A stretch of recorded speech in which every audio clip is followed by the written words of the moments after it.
What's up, guys? Welcome to another episode of Out of the Shadows. This is another special episode. My very good friend Mike is here. Please say hello to the people, Michael. How's it going, everybody? So, like I said, I think having people on with me, it's a better dynamic. I think it's more entertaining for everyone out there, and it gives various perspectives. So, seeing how this goes, this is the second one, and hopefully this will become a regular thing. So I'll start out with, obviously I can talk about this, but now we have somebody actually here who is the one who does support me.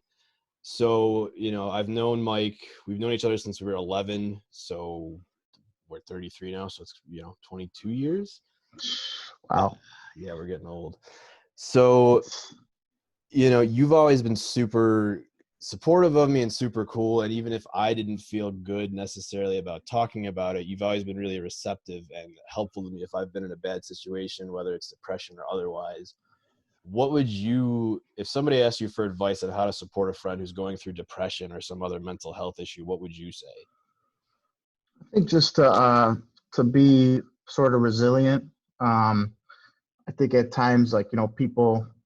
I mean, I know, not that I've ever been this way, but some people they try a few times and to no avail, and they kind of just kind of give up or whatever. But if you care about somebody, you gotta keep going back to the person and checking on them and whatever they need. I just think, yeah, you just have to stay consistent and be there for people that you care about. You know what I mean? Sometimes it might seem like it's you need to give people space, which is true. Sometimes you do, but you just always got to make sure to come back to that person and see that they're doing okay, or see if they need anything. Just being caring, in a nutshell. So that's I don't know if that's great advice, but I No, mean, I that think it is.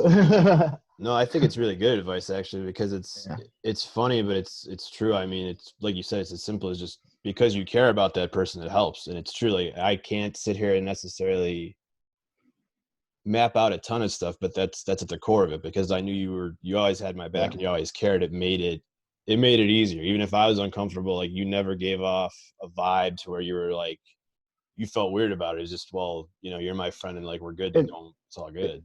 the other thing I'd say too, not to interrupt, the other thing I'd say too is to have understanding and consideration too, because a lot of times what might be perceived as, you might reach out and want to hang out with your friend or something, then your friend constantly might, maybe, let's say, isn't feeling too well, and you might cancel on you or something, and you might perceive it like, oh, like, this person really doesn't want to hang out, he keeps blowing me off or something like that. But it don't always view it that way. You can't view it negatively. Sometimes you just have to allow that to happen. I mean, can't take it personally. You have to, at the end of the day, somebody's going through something and you might not totally understand it, might not totally get it, but just recognize that there may be an issue going on, and not to judge so quickly. That's one thing. So No, and I totally agree. It's like you say, and I can say that from experience. Yeah, there's been plenty of times where with you and a lot of friends, if I might not get back to someone right away, but like you said, it's not a reflection of how I feel about you. It's something that I'm right. dealing with. So yeah, I think I very much agree that being persistent is key, and also having that understanding that they're not trying to blow you off or they don't care about you. Right. It's their own personal issues that are weighing them down. So yeah, these are extremely good points, and I think it's hard to know. I can say, even in my experience, being that I've dealt with depression, if I'm supporting a friend who's dealing with it, there are times where you worry too much about what's the right thing to do, quote unquote, and you forget Right. that you just got to be a friend. Yeah. Yeah. And the person that's going through, the depression might not be thinking about, oh wait, shit, I'm gonna break my plans with this person and it's gonna be bad. When you're going through something like that, you have to yourself is your main priority, and keeping plans or whatever, yeah, it might be inconvenient for that person, but at the end of the day, if that's what's the right thing you have to do for yourself, and if you could explain that, good. But I mean, like I said, it comes back to having the other person having that consideration to say, you know what, maybe now's not a good time. Maybe I gotta pump the brakes, let him have his own space. But I'll always make sure to reach out and dig deep to make sure that person's doing okay at the end of the day, you know. Um, so Yeah, no, absolutely. mhm. So I guess on just kind of on a general level, and I talked about this with my brother when he was on as well. So right now with all the COVID-19 stuff, TJ, yeah, yeah. my man, love TJ. I use his proper name on here, Tulio, actually, but yes, Tulio, right, we right, know him as TJ, absolutely. man, Um, but so with all this going on right now, like everyone, we're all on, lockdown, so to speak. Everyone's isolated, which right. no matter who you are, like it's, proven we need social interactions. What have you been trying to do or structuring in your day to like try and keep yourself in a good headspace and not get too overwhelmed? Well, I just started. I mean, I think I told you I had a little issue going on with my back for about over a week. So I was kind of, to be honest, not doing a whole lot. But even during that time, just making sure I'm doing what's good for my body. You know, stretching, doing the heat pad, all that stuff. But that was just for my back. But other than that, I'm trying to, I'm not gonna lie, I watched a lot of Netflix and Tiger King, which everybody knows, is the talk of the world right now besides coronavirus, but which it's insane. That'll suck you in, and you'll. Joe I Exotic. haven't. Yeah, yeah, yeah. So that a little bit of reading here and there. I think when you have so much, when you're working and you're going about your day, and you have kind of a structure, in some ways it could be easier to get objectives done that you have set out for yourself. When you have nothing but time, you're like, oh, okay, I could do this later, I could put this off. So I think that's one of the things that you have to hone in on, and make sure you don't waste too much time, because there's so much time available to all of us right now. I think it's good to have some of the time to watch Netflix, play games, and all that. But you got to have some type of other structure. You got to make a structure for yourself. So trying to focus on doing that now that I'm feeling a little bit better. No, and that's it's pretty much almost exactly what I would say. I completely agree in terms of like you say with games and Netflix, and I think we're all really quick to be like, oh, well, I'm doing that, but because you feel almost guilty Right. that you're not being productive. But like you said, I mean, there's such a surplus of time. I don't think it's possible or really healthy for anyone to just be like, well, I have to keep grinding away constantly. I think things like Netflix and games, while they might not be considered like, oh, I'm not reaching my goals, quote unquote, it's a necessary distraction and just kind of way to occupy your mind. And then like you say as well, I agree, like it's a balance between doing stuff like that and also doing things that are beneficial, whether that's physical exercise or reading or meditation or Right. whatever. And a lot of people out there, especially when this all started, personal growth advocates in particular, everyone's, oh, we got all this time, man, I'm gonna write a book, I'm gonna do this, I'm gonna kill it on the business. And then it starts and you're like, I haven't done any of that. And Yeah. Yeah. I think what I would say is it's important to not get down on yourself and lose momentum. Just be like, you know what? All right, that day's over. Let's try again today. And Right. don't even set the bar super high. Like, I mean, for me, a lot of times it's a matter of just building the momentum. It's, I'll be like, all right, well, I'm going to do 10 minutes of a workout today that I've never done. And it's a small amount of Yeah. time. And then you do it and you're like, oh, all right, now I've got the ball rolling and you can keep going. So I think it's important too, not to be like, well, if I only do that, that's nothing. If you don't do anything, you're not No. going to get off the ground. Right. Right. You got to have.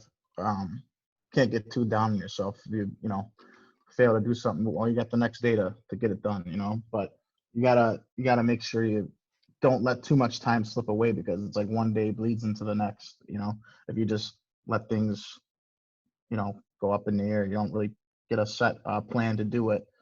That's what happens. So yeah, just Yeah. trying to not go stir crazy. That's all. No, and I agree. And I mean, being that on a clinical level, I have dealt with depression stuff. This is very reminiscent of being depressed, whereas, typically, and myself included, you tend to isolate yourself.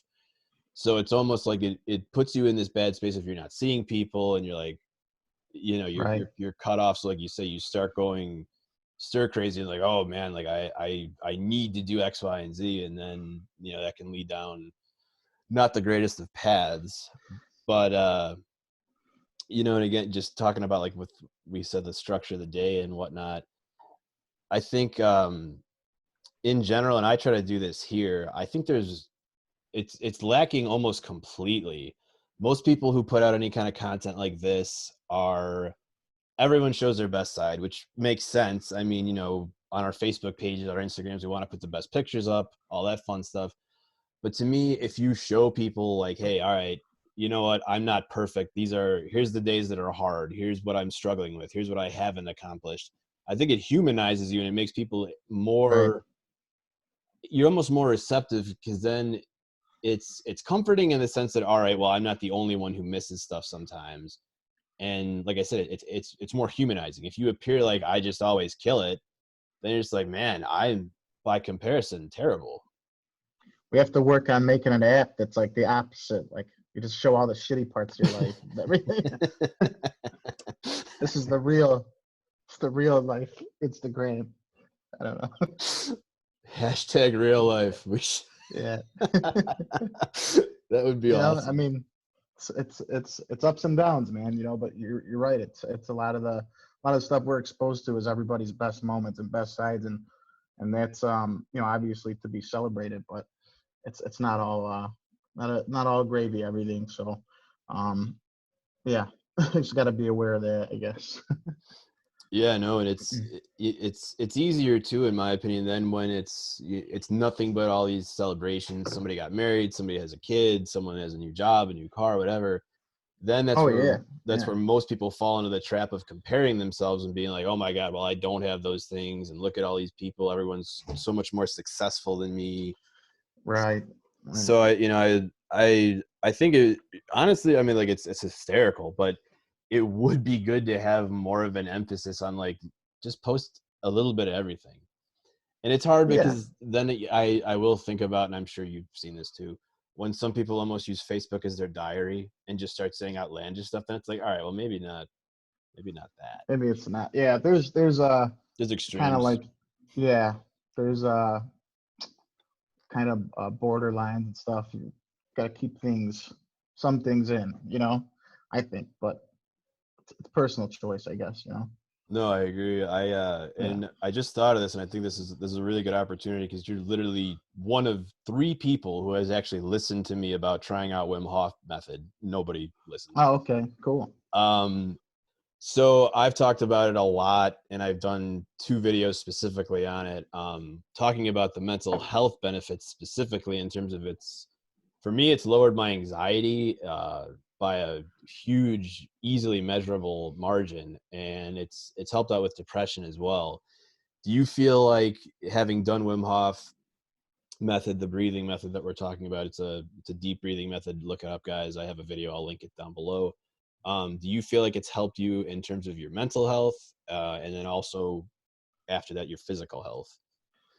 I would say definitely both because when I do notice that when I immediately after I do it, I feel like better almost right away. It's almost instantaneous. And physically, yeah, I mean, as you do it and you get better results, you start to feel better physically too.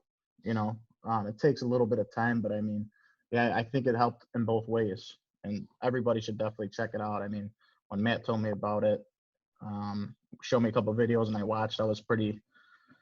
Anybody's gonna watch it's gonna be amazed at this guy's level of ability, but what he's preaching and everything is all pretty good, and it's all positive and scientifically backed up too.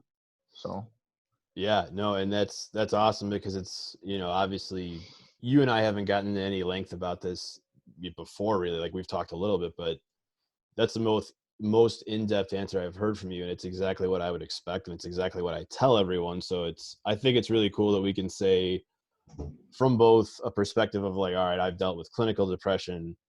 Obviously, you're human, you've had the full spectrum of emotions, but right. if we want to call it a more average person's perspective as well. Yes. Yeah. Um, And now I'm curious about this because me and Tulio were talking about this the other day. I said the same thing. I was like, you know, you and Mike are two of three people who've actually listened to me, and I've probably told at least 20. Yeah, He said to me that it's like his go on.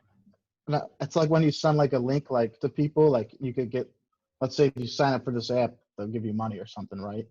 And you send it out to like 20 people, and one person replies like, just help me out, help me out.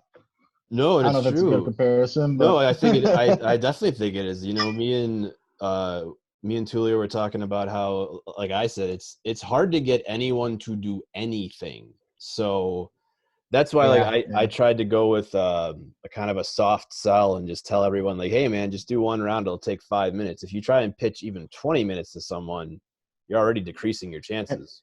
and you're not doing it for your own personal gain. You're just trying to help the person out. Yeah, no, I My don't. example, I was using it for like, yeah, help me out. But this is like, no, let me help you out. This is for you. You know. Well, and that's a better point though, because I mean, like you say, on both ends of it, whether it's trying to help you or help them, it doesn't matter. You know, you would think if like you say, I'm pushing, hey, this is going to help you. I'm not trying to like, oh, this is going to benefit me specifically. Right.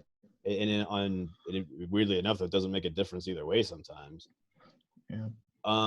I'm curious, when I was talking to Tulio and asked him about, or he had brought up, he said his reasoning why he started doing the Wim Hof breathing method when I told him was, he said that when I told him that it was the most effective thing that I've ever used and it was the quickest results, he said, he's like, well, I've known you obviously my whole life. Mike's known you a really long time. He's like, if you tell me that this is the most effective thing you've tried, he's like, I know you. You don't try things the way everyone else tries them. He's like, most people pick up a book and it's 10 pages and they never touch it again. So Right. dedicate yourself to, if you try something, like you gave it a serious shot, you read 100 pages of that book, you did this exercise 3 times, you did more than the average person. So he's like, if you tell me that's the best thing you've done, I feel like I Yeah. could take it to the bank. Do you feel like, was that your thinking at all, or like was there anything in particular, like, all right, well, this is why I'm going to try it? Well, I think for sure the fact that you haven't gone through what you've gone through and probably tried everything under the sun. You know what I mean?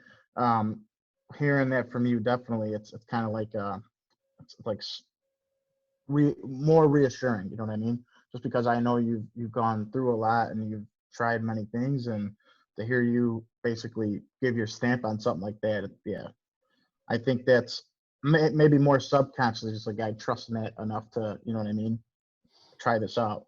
I'm glad I did. I mean, I've myself have told people about it now and try to spread it around. I've shared some things on social media too about it, including the stuff that you've posted. So I mean, definitely your stamp on it is enough for me. So No, and I appreciate that, and I'm not, anyone who's watching, I don't want them to think that I'm saying this to be like, oh, look at how wonderful I am, this is what I do. I'm you're great, man. You're great.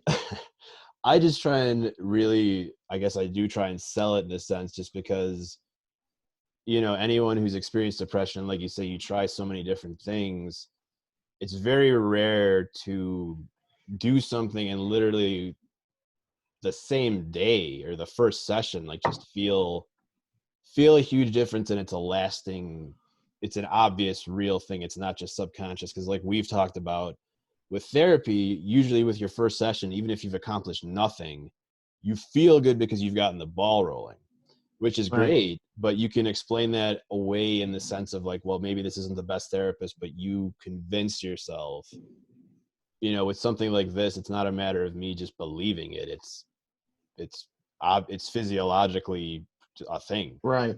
Right. But so I obviously talk about Wim Hof all the time. I'm gonna have to hit him up and ask for royalties eventually. But is there Gotta get anything? out there and do his. I want to do his retreat, man. No, legitimately, you had mentioned that, and I seriously, if there's one person living today who I could meet, it would be Wim Hof, and I legitimately would like to look into that. I don't know how much it would be. I'm sure it's not going to be cheap, but it'd be a hell of an Yeah, I experience. doubt it. But would be. Is there anything in particular, like obviously Wim Hof is kind of my main go-to. Is there anything like if you're feeling down or tired or anxious, is there like a go-to method, so to speak, of what you do to deal with that?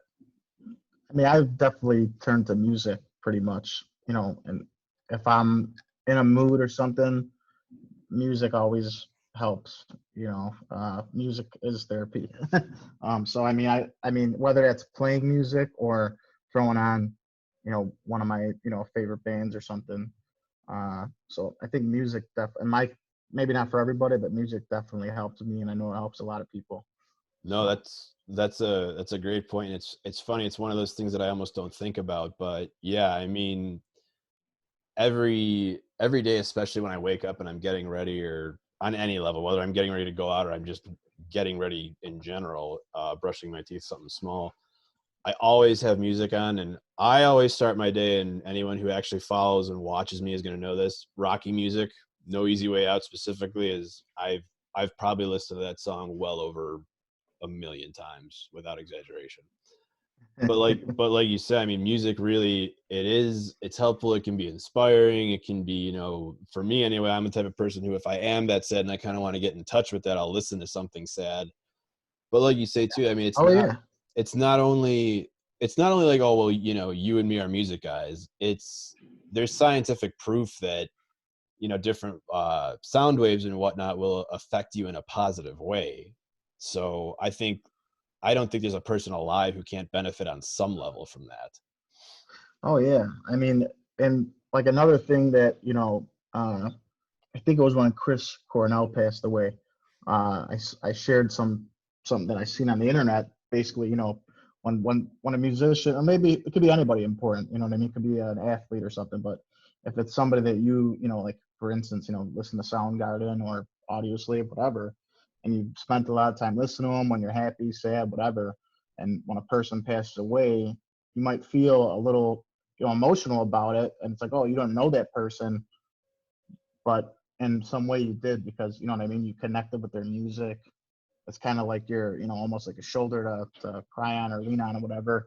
And I forget exactly what the quote was, but it was really interesting. It's like in a way you did kind of know that person just from their music, maybe No, not and personally, but no, you're right. I mean, it's very true, and it's funny because what I'm about to say is going to directly correlate to what you just said. For me, it was when Chester Bennington passed away, and he died of oh yeah, suicide as well.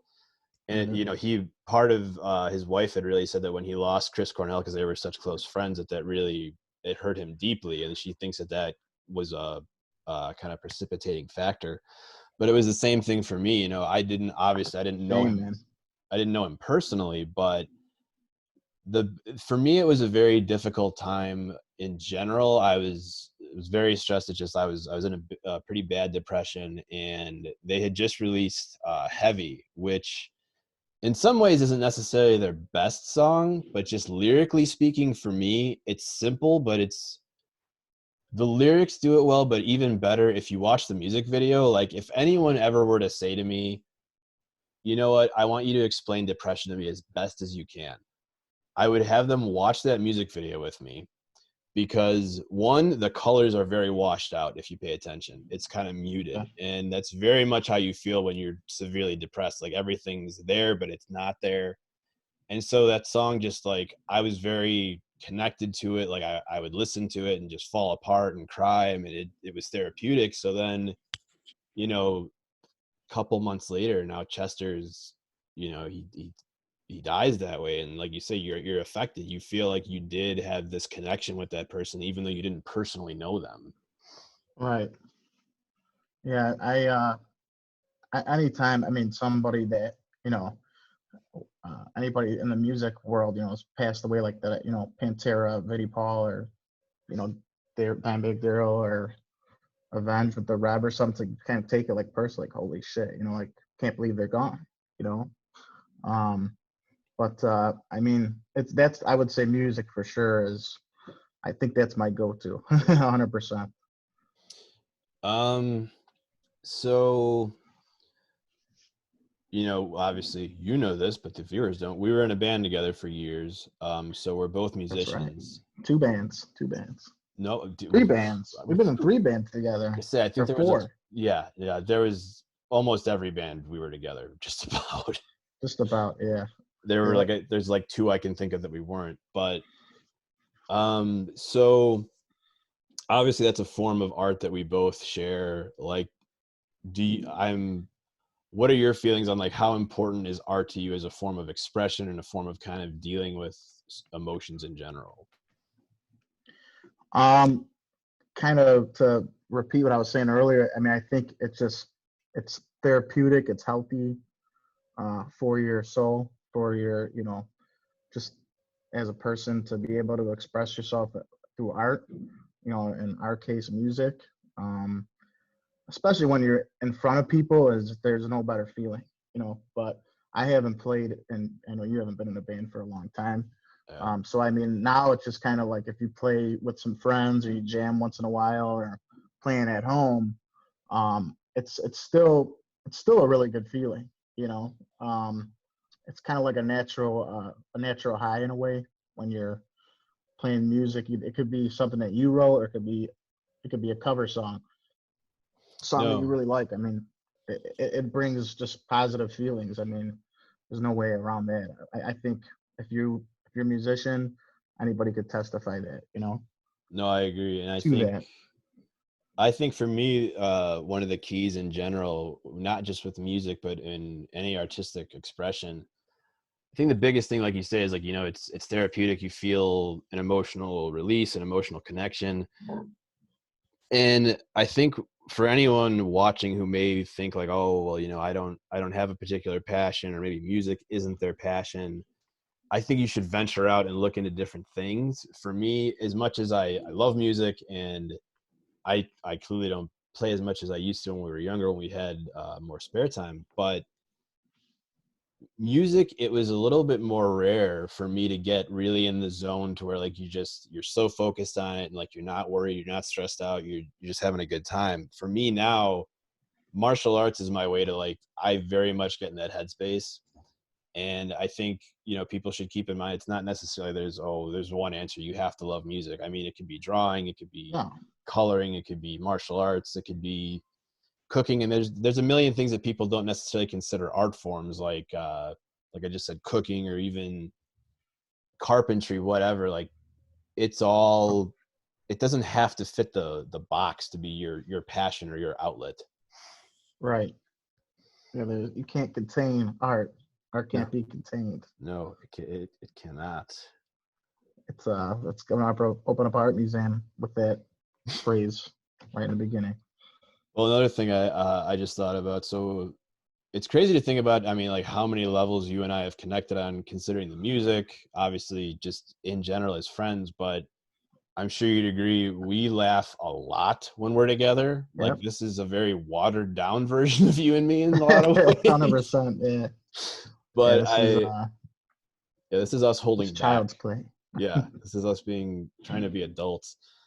But I mean, and again, like I think humor in general is huge, necessary for anyone, and it's so beneficial for your mental health. I mean, you and me specifically, I can say there's been days where whatever we were doing, you'd pick me up and we would just say something stupid and outlandish, and it just made the whole day so much better. And I was like, that was ridiculous, but it was the best time of my life.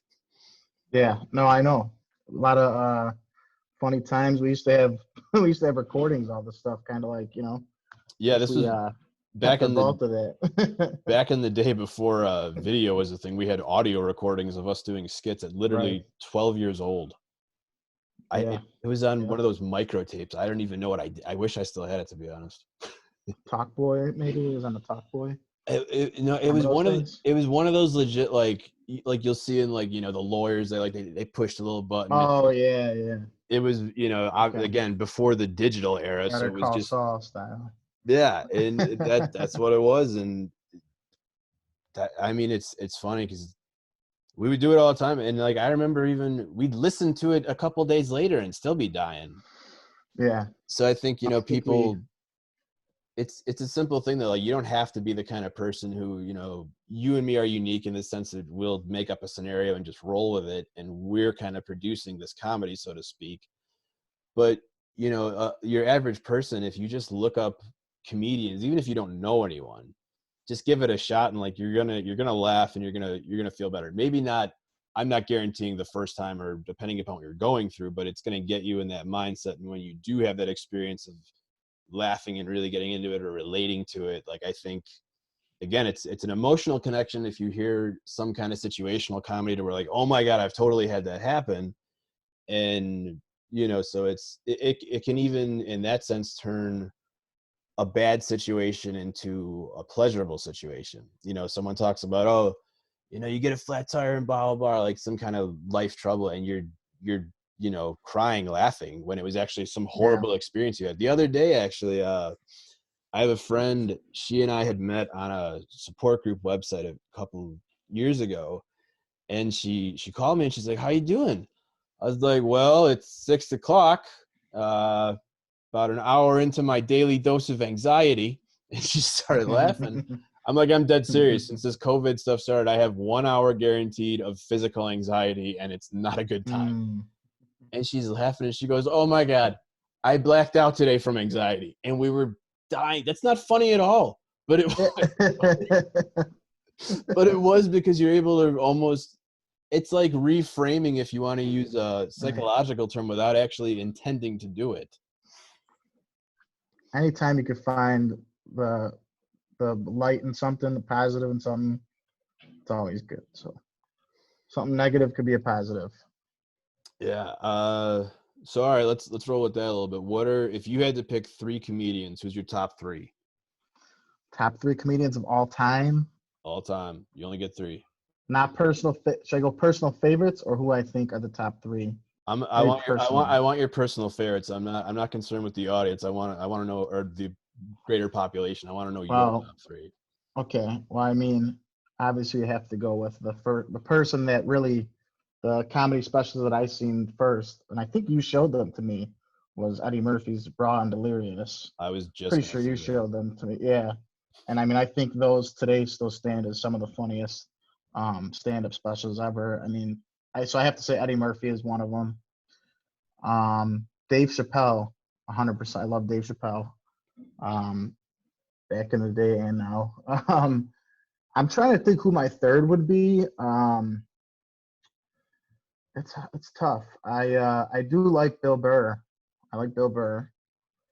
And I actually seen him live. So I mean, I don't know. Maybe I go with Bill Burr. It's a tough choice, the third one. But Eddie Murphy, Chappelle, those are locked in. Definitely two of my favorites. Well, that's pretty crazy because I was absolutely gonna say Eddie Murphy is one of mine, and Yeah, Bill Burr also. I would say he's he's a very likely third. Um, yeah. This is kind of probably an unpopular one, but I would go with John Leguizamo because Oh yeah, he was good. I had seen, He was good. I saw Freak was the name of the special when I was like 12, and it was not the very first, but I think what it was the first comedy special that I found on my own. Everything else was from, TJ or one of my older brothers. And dude, like, I remember with Freak, I had those skits memorized. I would go to school in 6th grade and be hanging out with one of my friends, and just I would redo the whole skit. I wouldn't even. They didn't have to watch it because they're like, you did every skit. I don't even. Why would I have to watch it? And Well, you so, have that razor sharp memory. Probably the best memory in the game. yeah, Anytime, anytime if I need to like remember something, if I can't remember something, I just go to Matt and say, "Hey, do you know what happened during this time?" And he'll know. Yeah, but accurate story for everything. no, I don't. Yeah, I'm lucky to have that, and it's unexplainable. It's just something that's there. But Minute details.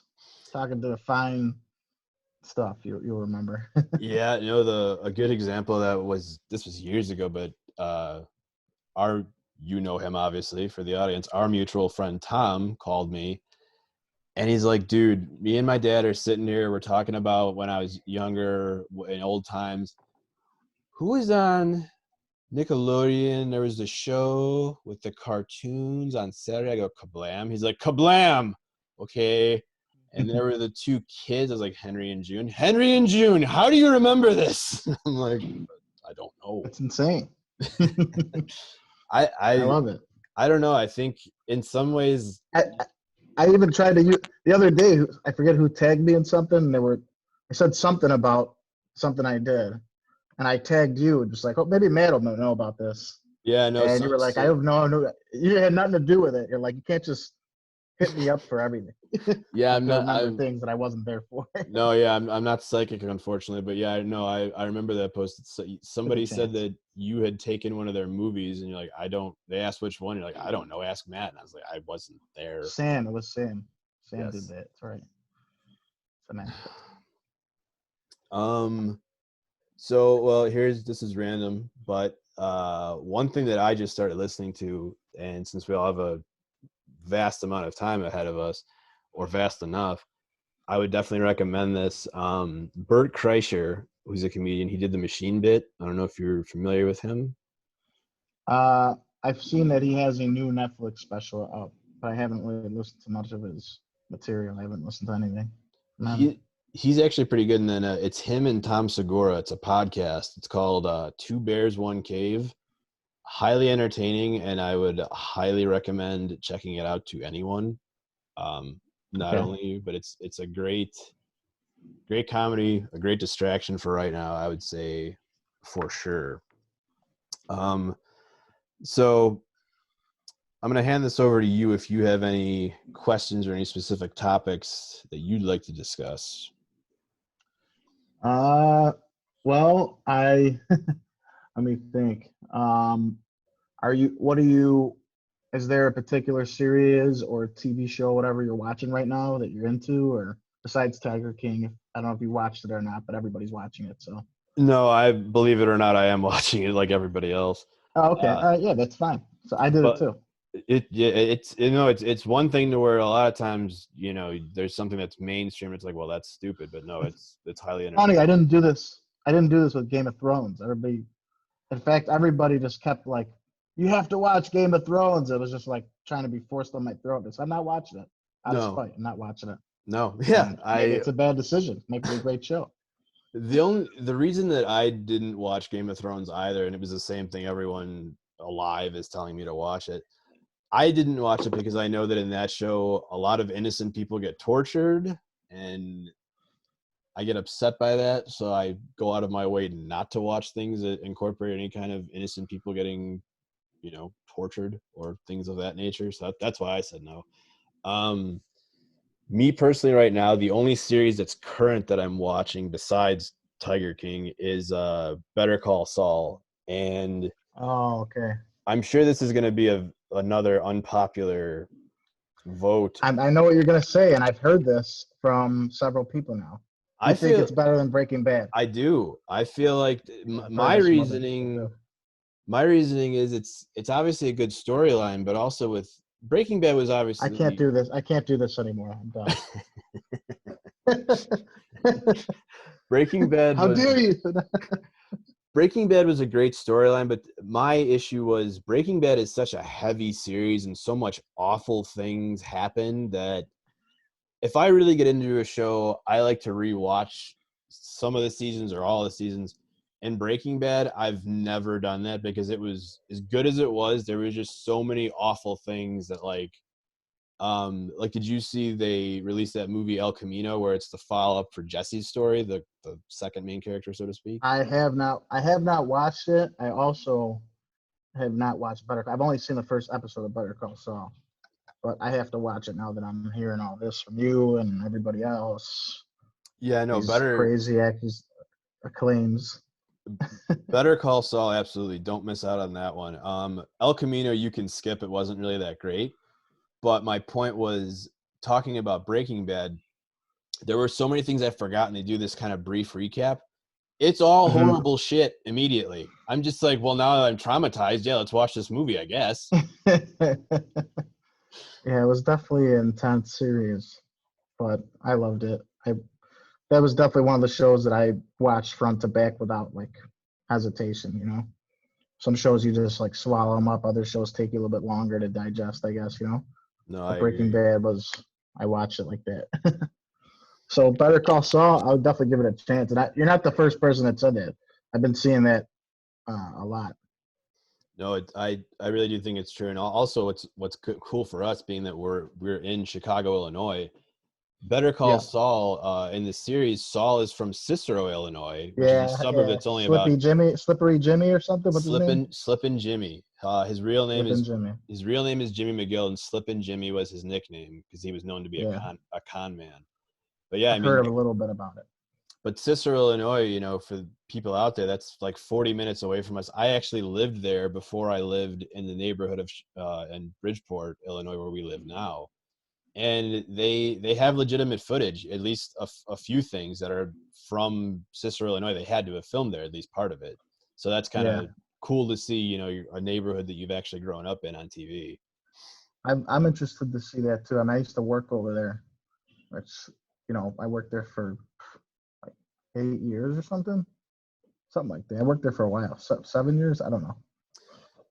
So, you and I have talked about this a little bit, but and I know I'm kind of putting you on the spot because we're on the air, so to speak, right now.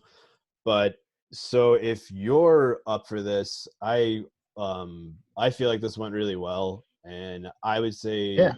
I'm gonna pitch you the idea of like you and I doing this weekly, even if Okay. I would like to try and have some other people, but I think as many people as I can who can become kind of a regular back and forth. Like I'd love to do it if you're interested. I'm interested. Yeah. If you have somebody scheduled, slide it in, and they pull out, you call me, and I'll slide right in.